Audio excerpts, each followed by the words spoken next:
Buenas, ¿cómo andan? Bienvenidos a un nuevo episodio de Videomanga. Mi nombre es Martín Fernández Cruz. Para el video de hoy empecé a pensar qué tanto se publicaron en español o en inglés mangas sobre mangas. Eh, Ustedes saben, digamos, la historia del manga narrada en formato manga es un género muy frondoso en Japón. Hay un montón de títulos que de alguna manera abordan ese tema a través de distintas obras o a través de distintos movimientos o a través de la figura de algunos autores emblema, pero que llegaran al mercado de, digamos, del inglés o del español no son tantos y es algo que empieza a pasar, que todavía pasa relativamente poco. No es habitual que se publiquen muchos mangas sobre manga. Y la verdad es que yo creo que hasta que, o sea, eh, creo que Bakuman puede ser como la gran excepción en términos de un manga que a través de un mundo de ficción retrató sí figuras históricas de la Shonen Jump. Aparte a mí siempre me gustó mucho Bakuman, creo que ya lo dije en otro video, que es un gran es como funciona a modo de recomendaciones, porque los personajes hablan tanto de distintos títulos que uno empieza como a querer buscarlos y a frustrarse, ¿no? Porque muchos de esos no se encuentran en idiomas con los que uno está familiarizado, que son el inglés y el español en la gran mayoría de los casos. Bueno, en fin, la cosa es que Satori publicó hace un tiempo Los Locos del Gekiga, que me parece una de las grandes sorpresas editoriales. No sé, ahora dudo si es de este año, creo que es del 2021. Ahora estoy dudando de eso. Sé que esto lo compré en cuarentena, pero no sé. Bueno, en fin.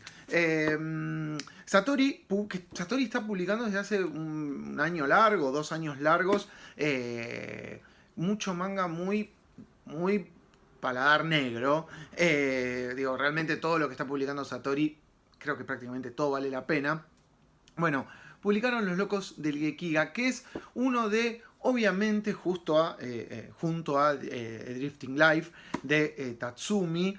Creo que es el gran manga con respecto a, bueno, ¿qué es el Gekiga? ¿Cómo nace el Gekiga? ¿Por qué es tan importante el Gekiga? ¿Y por qué es un género al cual, digamos, que sigue haciendo eco el día de hoy? Y que probablemente el manga no sería lo mismo.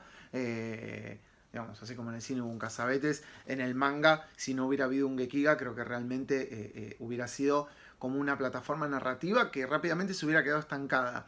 Y gracias a este trío de personajes, el manga explota temáticamente y cuyo eco empieza a sentirse quizás una década más tarde o una década y media más tarde.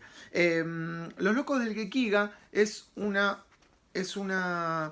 historieta que se publica originalmente entre el año 1979 y el año 1984, que está escrita y dibujada por Masahiko Matsumoto, que es uno de estos tres personajes, es Matsumoto, que lo que hace es recrear los primeros años del movimiento y cómo fue que se gestó, cuáles eran los objetivos, pero sobre todo cuál era la realidad editorial japonesa de ese momento.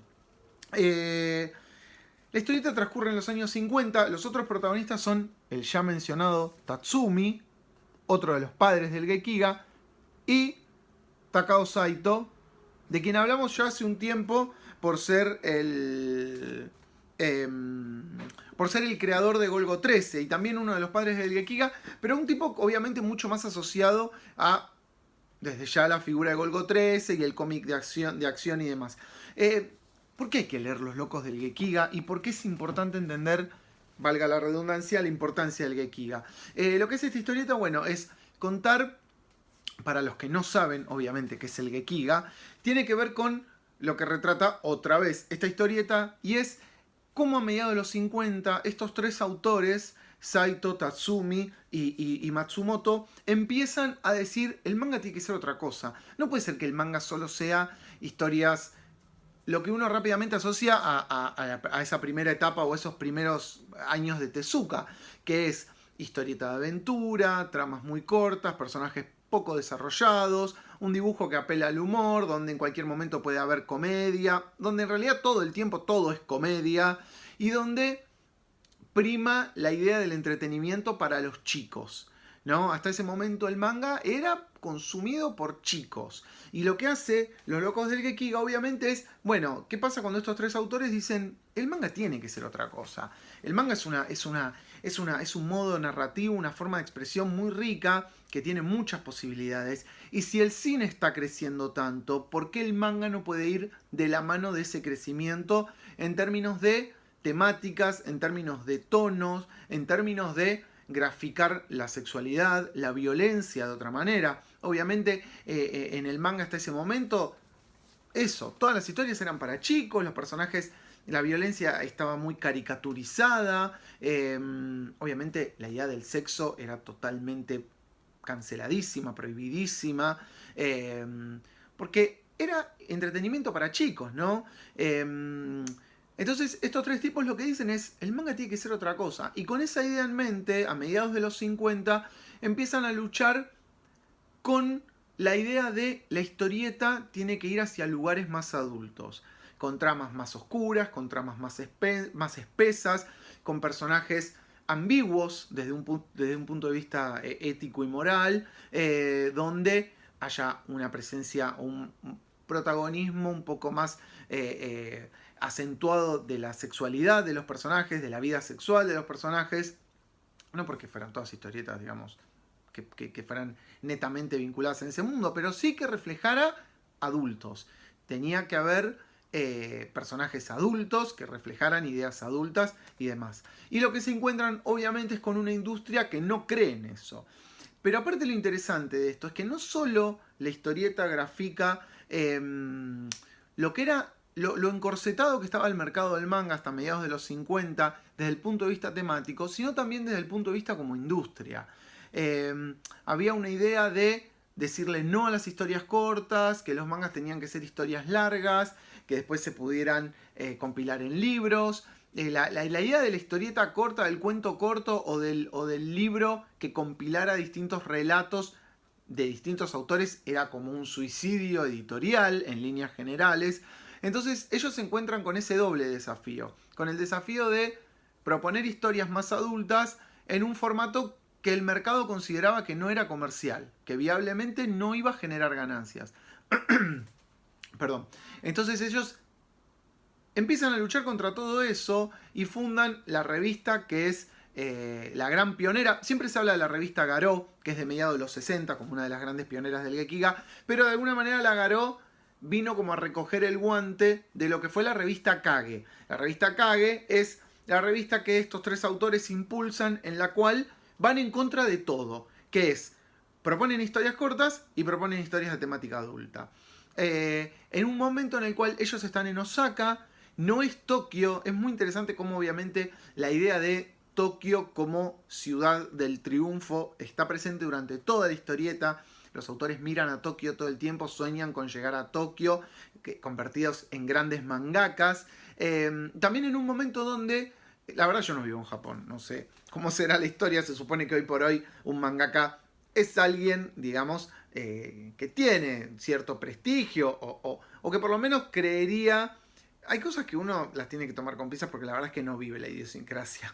Si alguien sabe y lo puede comentar. Pero por lo menos hoy el del mangaka creeríamos que es un laburo serio, profesional y que aparte puede dar muchísima plata, aunque te puede tener anclado, ya esto también se habló varias veces, al tablero de dibujo todo el día.